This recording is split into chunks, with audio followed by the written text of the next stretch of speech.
হায় রে ভাই, কি অবস্থা আপনার? বুঝলাম না, ওই এম নাই কি বুঝাই গেল? 2 মিনিট পর। ও আচ্ছা ভাই, আপনার ব্যবসা বাণিজ্যের খবর কি? আচ্ছা আচ্ছা, ঠিক আছে ভাই। কি রে, ও আই এমনি বেলুন দা কি বুঝাই দিয়া যায়, কিছুই তো বুঝি না। 5 মিনিট পর। ও কি পাগল হয়ে গেল নি? এমন শুরু করছে কে? একটু পর পর আই ইশারাটা কি কয়? মোবাইল চাইতেছে নাকি? দিয়া দেই তো।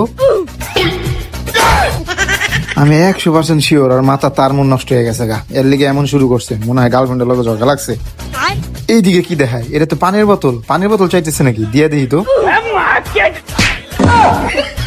না, কিছুই তো বুঝতেছি না। ওই ইশারা দিয়ে কি কয়? মুখ দিয়ে তো কোথাও কয় না। আচ্ছা ভাই, আমি আপনার একটু পরে ফোন দিতেছি। তোরে কতক্ষণ ধরে কইতেছি চুলাটা বন্ধ কর, চলে ভাত বসি, ভাত পুড়ে যাইতেছে।